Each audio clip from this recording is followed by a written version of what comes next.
You watched Training Day and thought, wow, Denzel is terrifying. Ethan Hawke looks like he aged 10 years in 24 hours, and I will never trust a smile that wide again. But beneath all the guns, grit, and crooked badges is a film that's far more layered than people realize. There are moments, choices, and details in Training Day that most viewers never catch, and today we're going to break them down. Before we roll up in the Monte Carlo, make sure you subscribe, smash that notification bell, and drop a comment telling me what movie to cover next. I'm director Ammar Hejazi, and today we're peeling back the bulletproof vest on Training Day, the crime thriller that made trust feel like a bad decision. Let's talk visuals.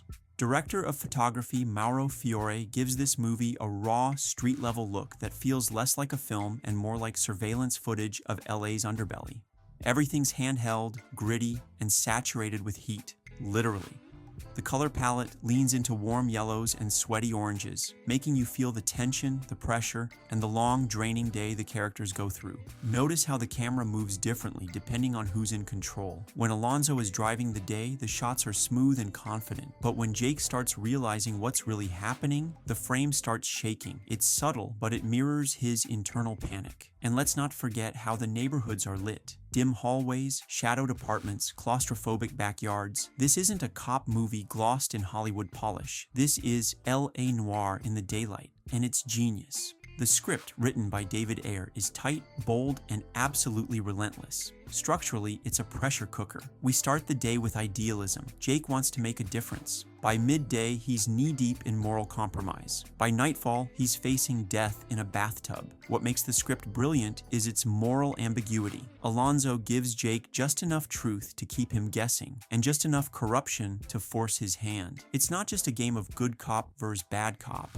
It's a test of integrity under extreme manipulation. And the real twist? Alonzo isn't lying to Jake for fun. He's desperate. He's cornered by his own choices, and he's dragging Jake into it to survive. That's character-driven tension at its best. Okay, let's talk performances. Denzel Washington didn't win an Oscar for being loud. He won it for being charismatically terrifying. Alonzo isn't just a dirty cop. He's a cult leader with a badge. Every smile is a threat. Every my man is a psychological headlock. Denzel plays Alonzo like a man who believes his own lies, and that makes him even scarier. Then we've got Ethan Hawke as Jake, understated, constantly wide-eyed, and sweating buckets. But that's the brilliance. Jake isn't dumb, he's just new to the fire. Hawke plays him with this slow-building backbone. By the end, when he finally says, "You shot Roger," you feel the shift. The rookie becomes a witness, and the victim starts pushing back. And let's not forget the small roles. Terry Crews with no lines but major presence, Cliff Curtis as Smiley, and of course Eva Mendes, who brings vulnerability to a toxic world. Antoine Fuqua doesn't waste a frame. This isn't a buddy cop film, it's a moral trap disguised as a ride-along. Fuqua shows us Los Angeles like we rarely see it,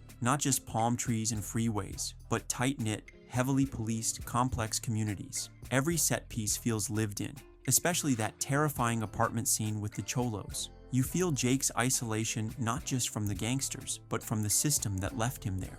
And credit where it's due, Fuqua directs with restraint. There's action, but it's not over-glorified. There's violence, but it's always grounded in consequence. Also, the ending? No big Hollywood shootout, just one man walking away, bloodied but awake, while the city continues around him. That's poetic street storytelling. Time for the details you probably missed. Alonzo's watch is constantly visible, a reminder that time is running out for him, and that Jake's entire worldview is being reshaped in under 24 hours. The recurring motif of food, from the breakfast scene to the tacos, is used to manipulate and disarm Jake. Alonzo feeds him, only to poison his ethics right after. That red training folder in the opening diner scene, it disappears. Because Alonzo never intended to train Jake, he intended to use him. And the final King Kong line, it's not random. It's Alonzo's ego screaming one last time before he's eaten alive by the system he thought he controlled. It's Shakespeare in a bulletproof vest. If this breakdown made you see the movie in a new light, give it a like, hit subscribe, and don't forget to ring the notification bell. And tell me in the comments, what movie should I break down next?